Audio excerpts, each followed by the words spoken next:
mean, why It makes sense. why should a scientist take a baby gorilla away from their parents and assume that the gorilla won't be mad about it? Yeah. Also, I'd be equally upset if a French person just walked away with my kid. Yeah.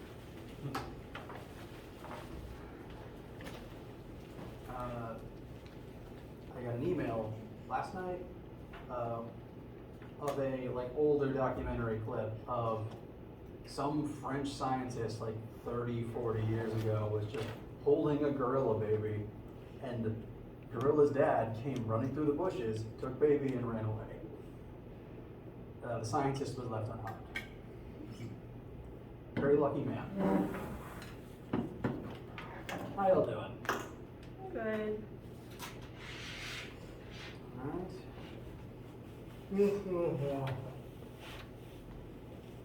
Pardon me, it's Friday. I need lunch and a nap. So, today is the 12th.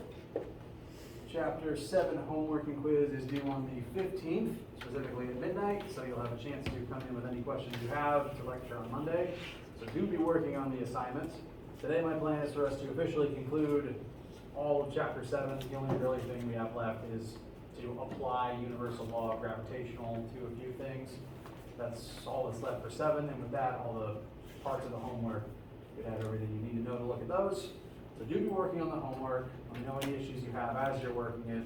We'll open the floor up for questions in a second. Next week, we'll move on to Chapter 8, and that will be the end of the bulk of the material for this class, actually. Chapter 8 is a direct continuation from Chapter 7. It's just more rotational stuff. We'll continue filling in this chart of linear rotational comparisons. Any questions for right now?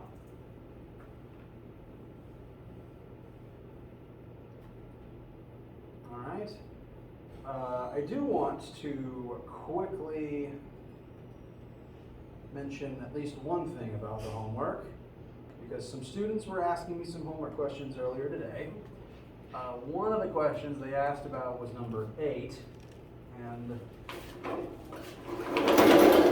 I'll show you my setup for 8 part A, which you can utilize if you'd like.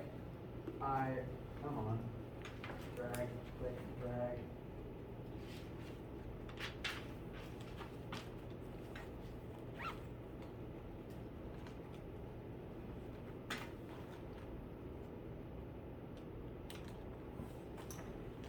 But as I was helping these students out, I looked at Part B and Part C, and while I'm certain I could get to them in a couple of minutes, I realized that it was taking me longer than about 2 minutes for me to just immediately intrinsically know what to do. And if it takes me longer than that, it's not really fair for you guys. B and C specifically are just kind of a weird addition onto the question. I like Part A. It involves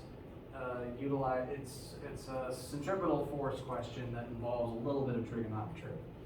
Part A, I think, is fine, but B and C, if they take me longer than 2 minutes to figure out quickly, then I don't like giving those to you. So, just as an announcement to everybody, what I've done is I have made B and C of this question worth 0 points. I could, if I wanted to, go in and surgically remove them from view, but that would take a lot of time, and I'm not entirely sure what that would do to the rest of the assignment. I don't want to accidentally reset anyone's work. So I've made them worth 0 points, which means you can ignore them completely and you will not suffer any penalty as a result of that. So B and C have been redacted. You don't have to actually do them. Just want to make sure that's clear for everybody.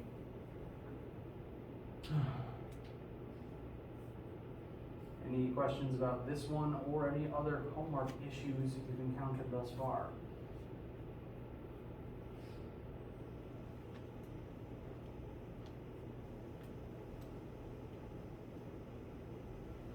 All right.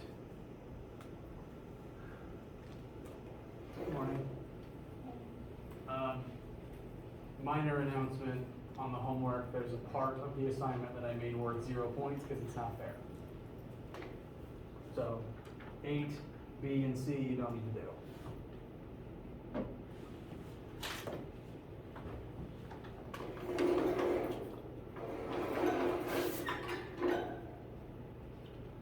All right, so let us continue with chapter 7. I'm going to give you guys a quick sample, quick practice question of some concepts, just to get into practice before we continue.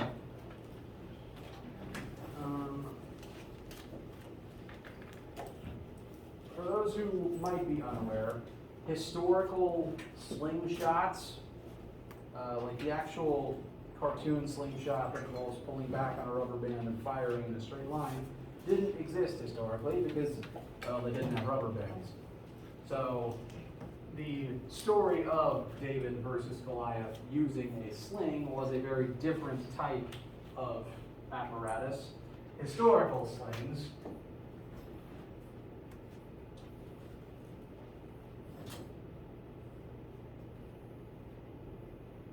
were actually a long piece of rope with a pouch at the center that you would put the actual rock in.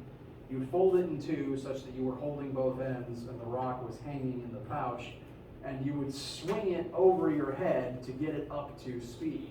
Once it was as fast as you wanted it to go, you would let go of one end of the rope, and the rock, if you let go at the right time, if specifically you let go when the rock was here moving forwards, it would continue moving forwards towards your target. So that is how the old historical slings used to work.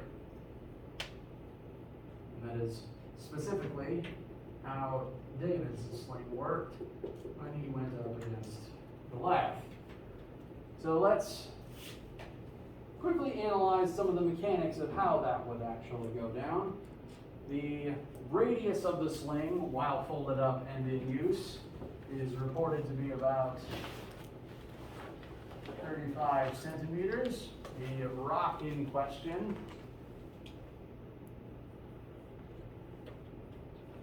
has a mass of about 300 grams.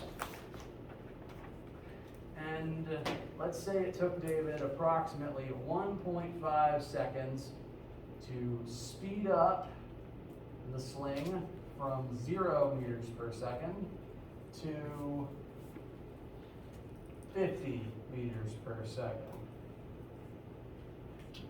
And with this starting information, we have been asked to figure out what would the linear acceleration of the sling rock be, its angular acceleration, its centripetal acceleration, and the necessary tension in the actual sling rope to make that happen. I'll give you guys a couple of minutes to work on your own and with your classmates to do some quick calculations, see if we can find these numbers, and then I'll share the answers and how I would get there, what I think is the fewest number of steps.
acceleration.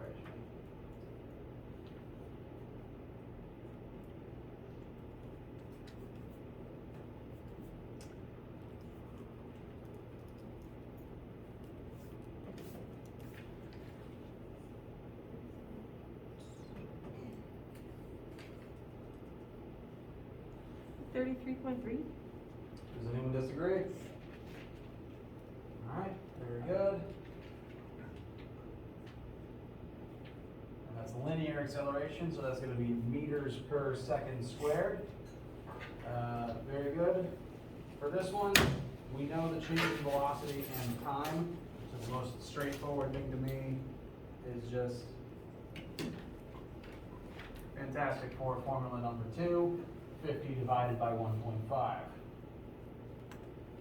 How about the angular acceleration, alpha? What are we looking at there?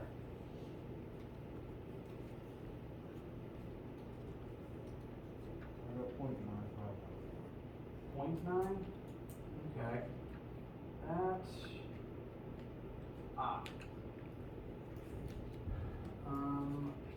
am I correct in the assumption that you used this one?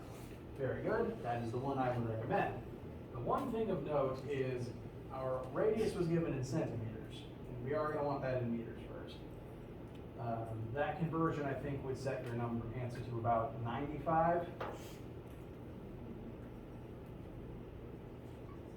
That is one minor thing, but good instinct, good formula to use, fantastic work. 95 point what again? 0.2. Thank you. And that would be in radians per second squared, because that is the angular velocity. Note that they are two very different numbers. And then we were asked to find the third type of acceleration. What are we getting for centripetal acceleration?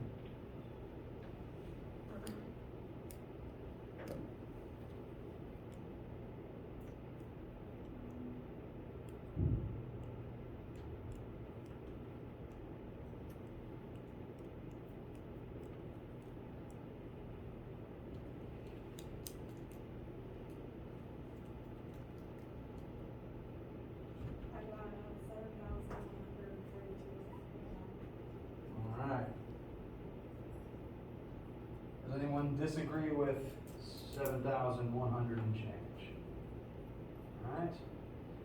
Now, good. That's correct, actually. One thing to note is that all three of these are different numbers, so all three of these different concepts are themselves different things. That's worth keeping in mind. But 2, this one seems wildly out of proportion with the others. And we'll find that that does make sense in a minute. The angular acceleration represents basically how much the object's direction is changing every single second. And it also kind of represents the amount of force that is involved in that interaction, because we're going to use centripetal acceleration to find centripetal force, which in this case, tension is serving as. So, to find AC, in this case, I would recommend just using v squared over r, because we know the final velocity and we know the radius. For tension, which again in this case is acting as the centripetal force, we can just multiply mass by the centripetal acceleration we just found. You are going to want to use kilograms instead of grams. But after that conversion, how much force do we think is involved in this? I got 2,142. 2,142, you said? All right, we'll just round it there for now. That is a force measured in newtons. And that is a lot of force, frankly. Again, sense of scale, that's twice what I weigh as a force being applied via a thin sling rope. A sling rope shouldn't be able to hold up my weight, at least not easily, not for a long amount of time. Now, obviously, we don't know the actual numbers for the actual feat of David slinging a rock at Goliath's head. And we don't have the actual sling itself to measure how long it is or what forces that it could output.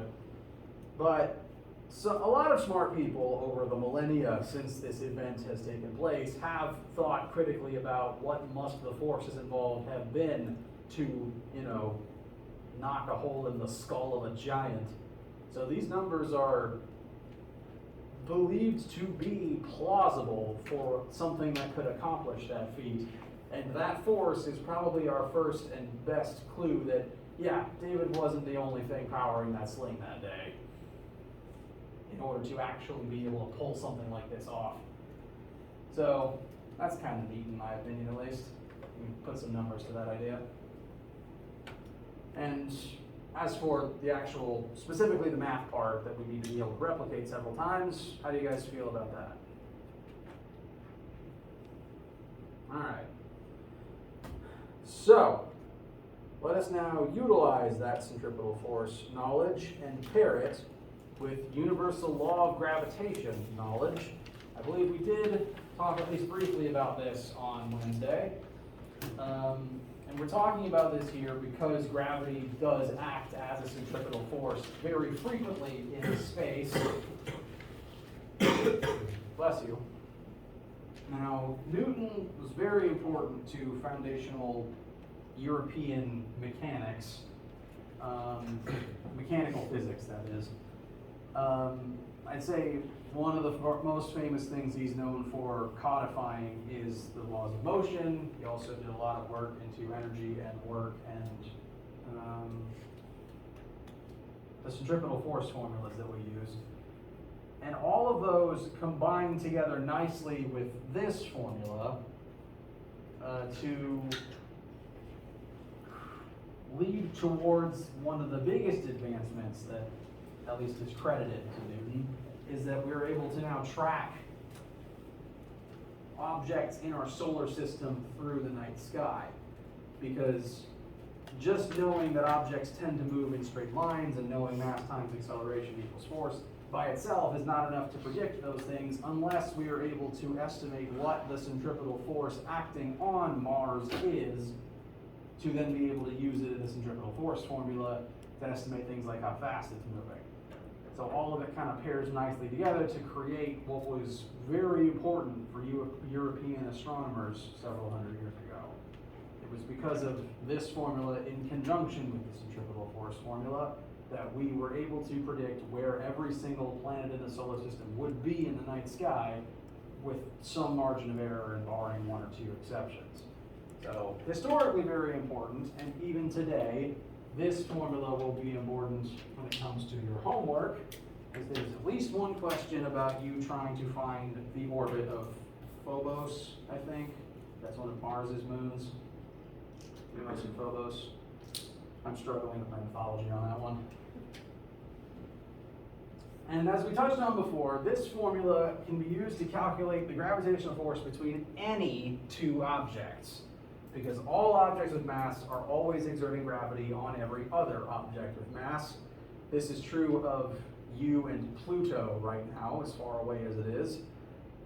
Even though it is very, very far away, there is some tiny, minuscule amount of force there that you will probably never notice, but I guarantee you it's there. Likewise, this even extends to small objects very close to one another, because there is gravity on the subatomic scale, even between the individual protons and neutrons that make up most of your atoms. However, gravity is not the force that causes atoms to actually form together. Atoms are not functionally mini planets held together by their own gravity. That's the nuclear forces, which is something else entirely, depending on how far down the chemistry or physics rabbit hole you go. But all objects with mass, be they particles or planets, exert gravity on every other object with mass based on this formula. And before we apply it specifically for centripetal force, let's use it by itself to find the force of gravity between a few different things. For a start, let's figure out what the force of gravity between two small objects on the scale of our daily existence must be. I have two markers on my desk. Let's assume that their masses are about 10 grams apiece, and that I currently have them placed about 10 centimeters apart. What must the force of gravity between them be based upon this formula?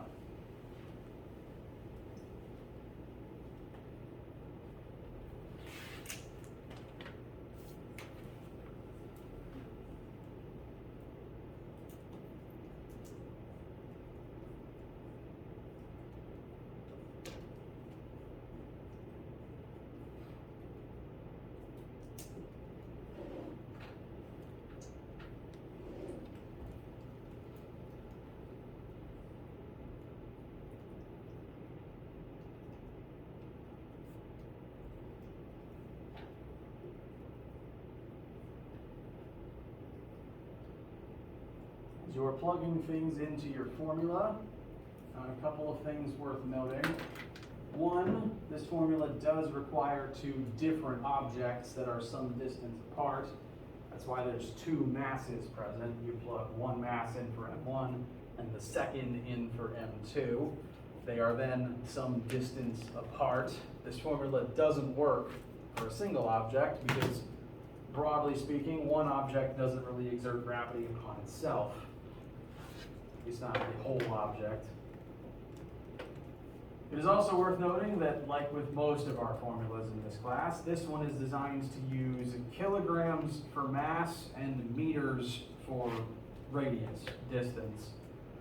So the two 10-gram masses must become 0.01 kilograms each, and the 10 centimeter radius must be converted to 0.10 meters before you plug it in and square it. If you square it first and try to convert it after the fact, that will not be correct. And you'll end up with an answer that's probably about 10 times, 100 times too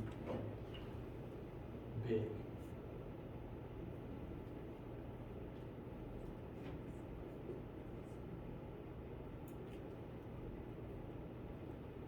So, what kind of force should we expect between these two small household objects? 6.67 times 10 to the negative 13. Does anyone disagree?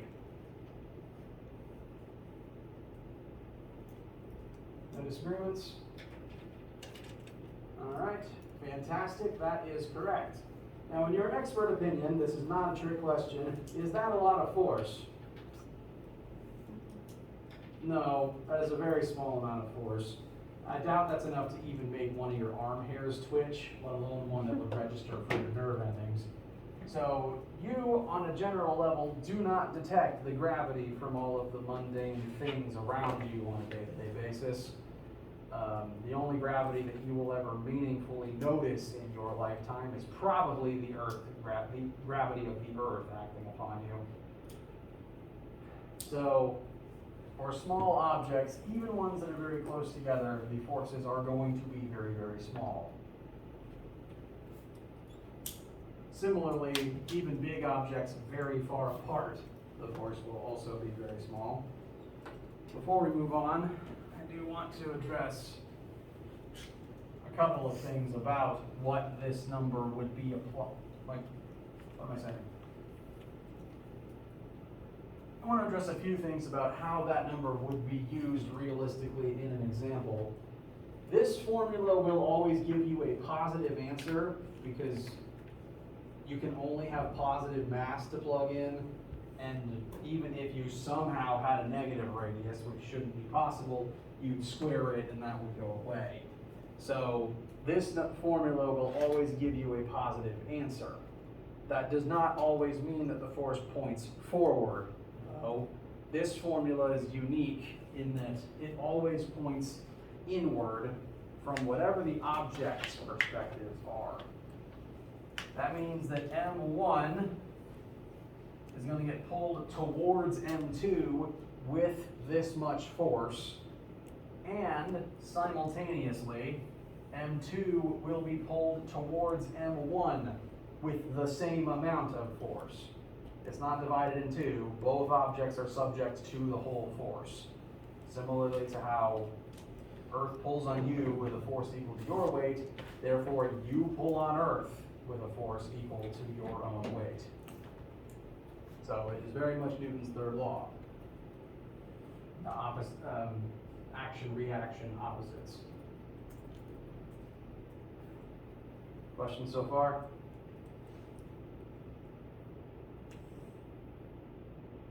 All right. Now this is a very small numerical example. Let's pair it with a bigger example that's more on the scale of things we've been calculating so far, at least forces we've been calculating so far. Let's find the force of Earth's gravity on a 75 kilogram human standing on Earth's surface. Now the number listed there for Earth's mass is humanity's best guess at what the mass of the Earth must be. We obviously have not been able to put the Earth on a scale to check.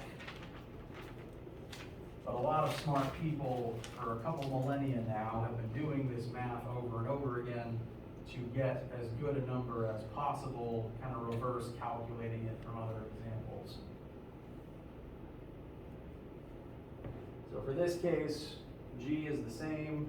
Plug in the mass of the human and the mass of the Earth, 5.98 times 10 to the 24th kilograms. Mercifully, that's already in the unit we want.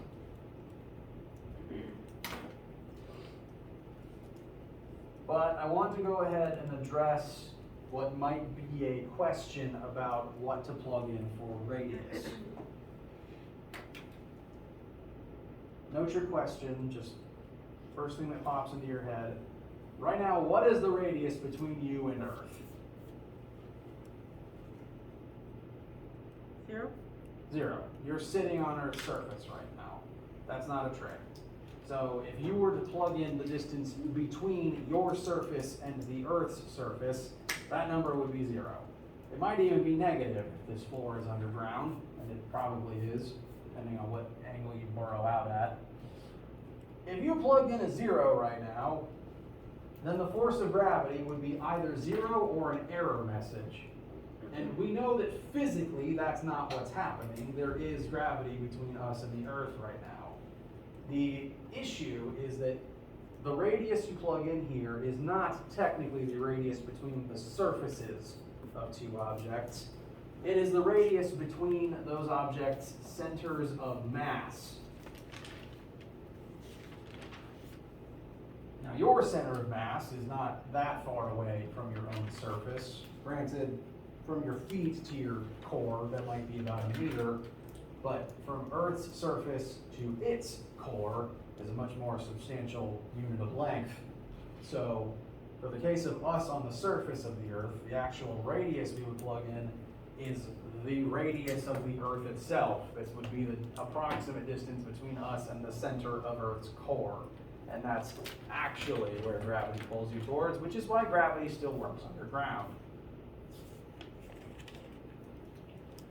So, Earth's estimated equatorial radius is 6,378.1 kilometers. We do want that in meters first, which should become 6,378,100 meters. It is important to do that conversion before we square it.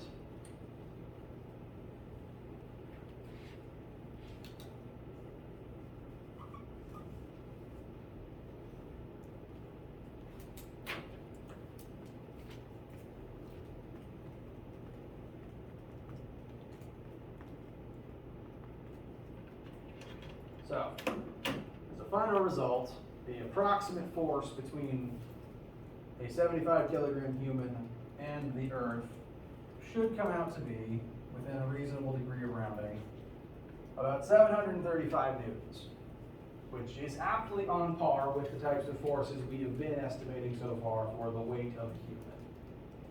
So, this formula seems to work. Real briefly though, I want to ask a subsequent question.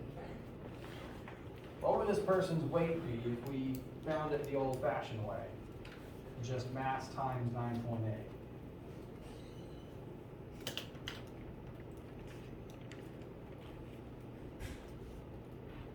it'd still be 735. That is because, note, we plugged the mass of the human into both of these equations.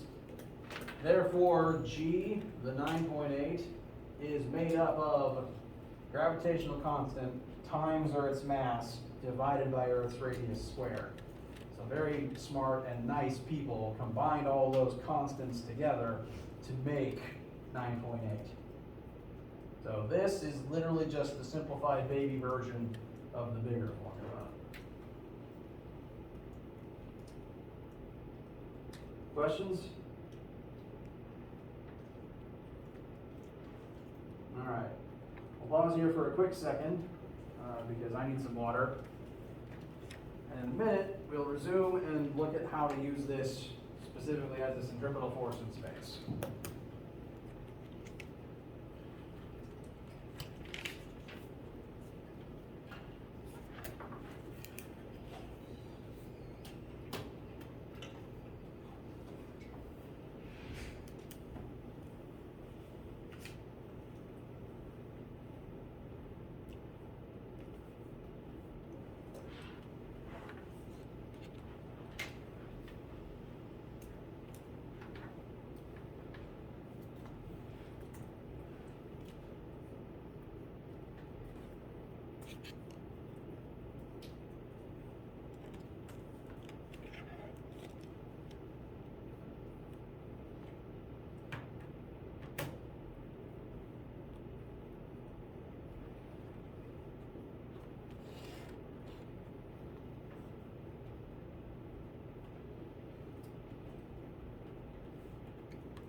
How are you feeling? Some collective nod. I like to see nods. Any questions or needs before we continue? All right. So, for the case of the moon orbiting Earth, and in the case of anything orbiting anything else, gravity will act as the centripetal force to make that orbit possible. That's true of moon around Earth, that's true of other satellites around Earth, that is true of Earth around Sun, so on and so forth.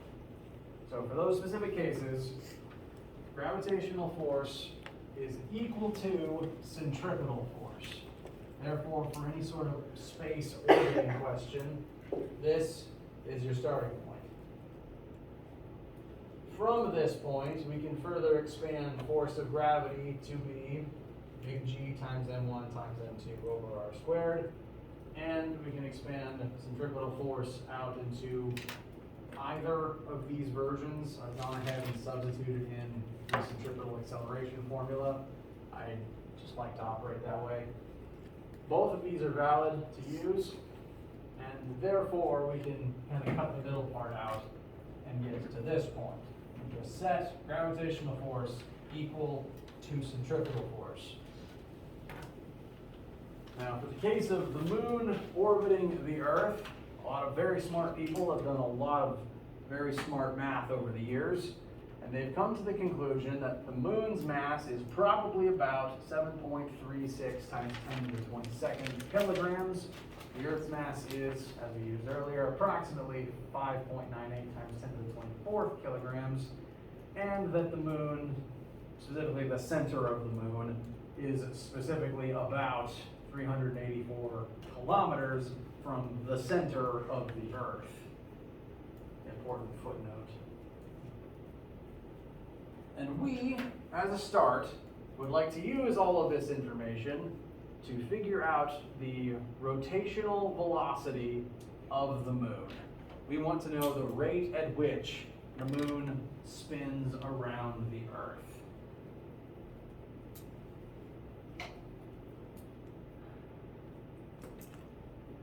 Anyone have any questions, complaints, objections to using this as our starting point? Okay. Like I said, we've set gravitational force equal to centripetal force because the gravity acts as a centripetal force in this case. We know the mass of both objects, we know how far apart they are, and g is always a constant, so we should be set to find omega. So I'm going to start filling things in, and I'll address some things to be aware of as we move along. Keep in mind ahead of time, our answers are going to be real big. There's a lot of real big numbers being thrown into your calculator, so be very careful with one, scientific notation, and two, with order of operations.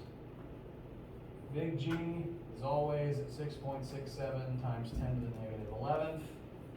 We use the moon's mass as M1, 7.36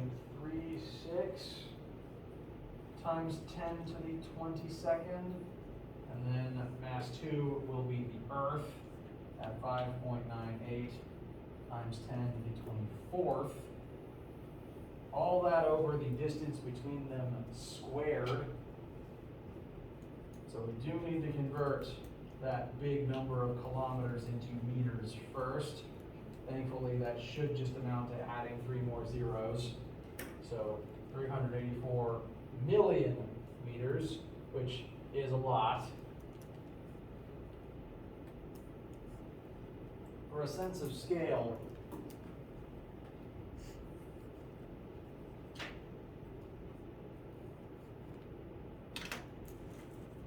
this is not perfectly a scale because 1 human to I couldn't visualize that if I tried.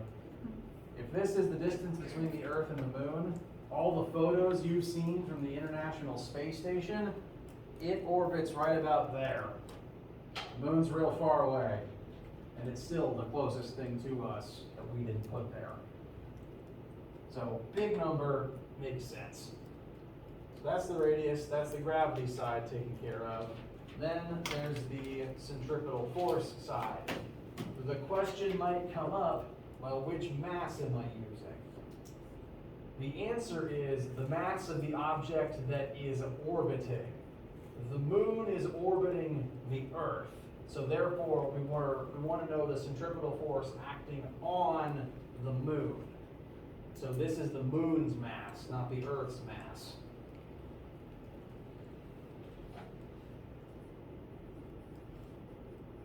That'll be true for any of these space orbit questions. You'll also plug a way too big radius in. You know what, I'm just going to turn that into scientific notation for simplicity's sake.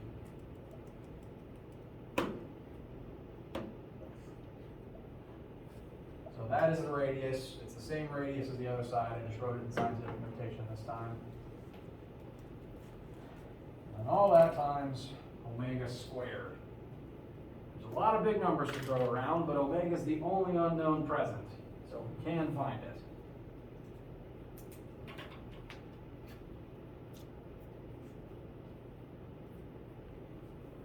Additionally, there's some clever substituting and canceling, not substituting, there's some clever canceling that you could do.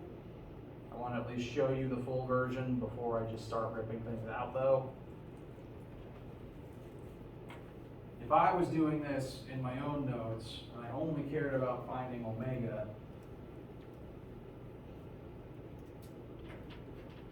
I would note that the moon's mass is present on both sides, so it should actually just cancel, frankly. And there's r's on both sides, but they're not going to cancel because here it's the numerator and there it's the denominator. I can divide this over, in which case the r over here would vanish and this would be r to the third. But I'm going to leave this as is. If you're more comfortable working from the full version one step at a time, do that. I'm going to show my simplified version here if you'd like to work from that in a second. Got a big G. Mass of the moon cancels. That leaves us with mass of the Earth divided by that radius to the third instead of to the second.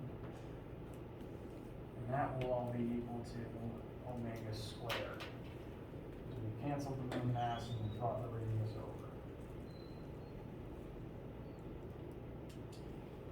If you don't like jumping to that, you don't have to. There's the full version right here. You can do with as you like.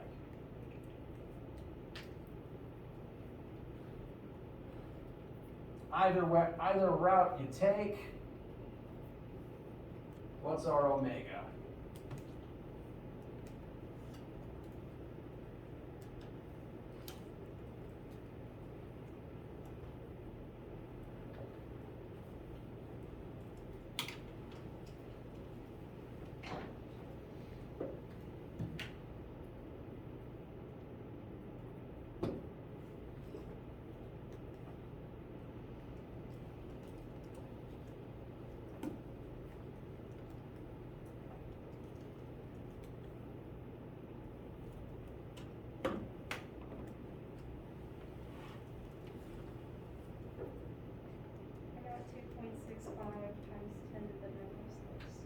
Very good.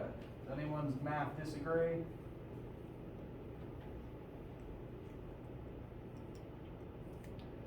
Oh, that's not radians. Solve for angular velocity, so that's actually going to be radians per second.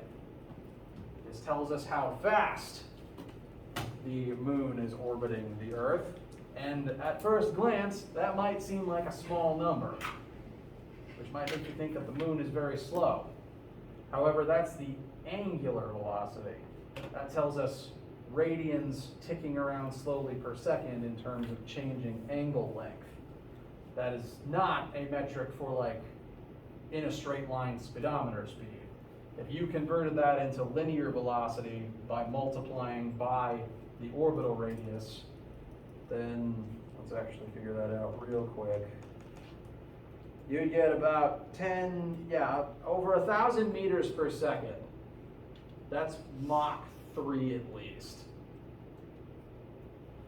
So the moon's quick, linearly at least, maybe not angularly, but it's quick.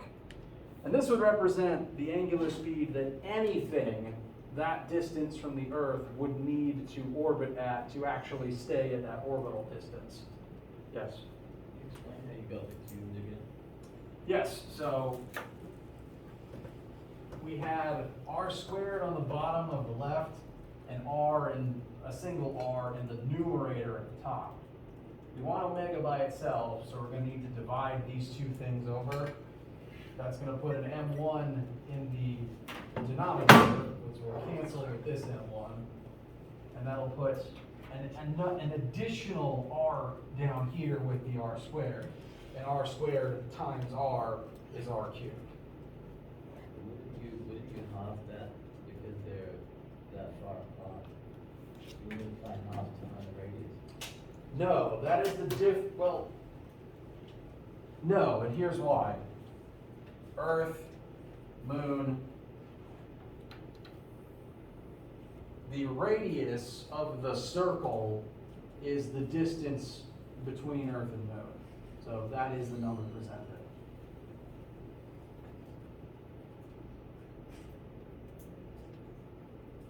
Does that help? All right.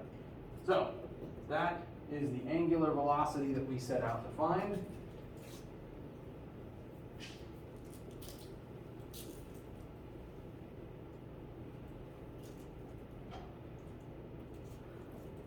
With that information, which time we got? Oops. Let's quickly look at how we would figure out the last part. The orbital period is physics shorthand for how long does it take to make a whole trip in terms of time. So period of anything is time it takes for one full event to occur. Period of oscillation is time per oscillation. Period of revolution is time per single revolution. We have found radians per second. So this is the number of radians that elapse every second.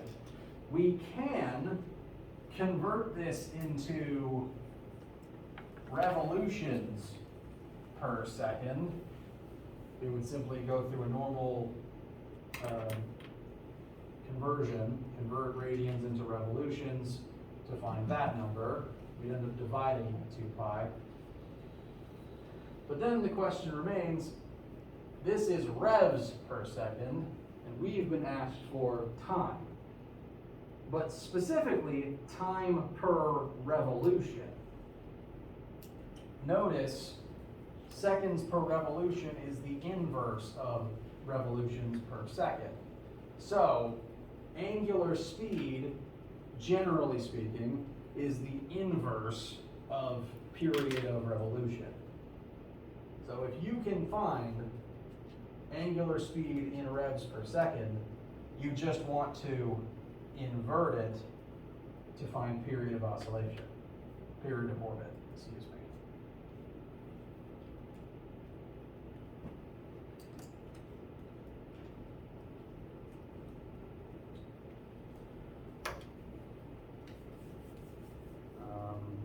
Bring this up. I don't know if it actually asks that on the homework, but I bring it up because one, it'll become more important next week, and two, there's at least one question about it in lab that I would help students with if you haven't had it yet.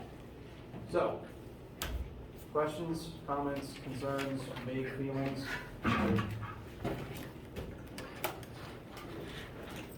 All right.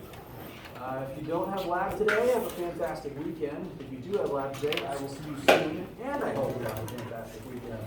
You can work on the homework, send me questions, yada yada, all that good stuff.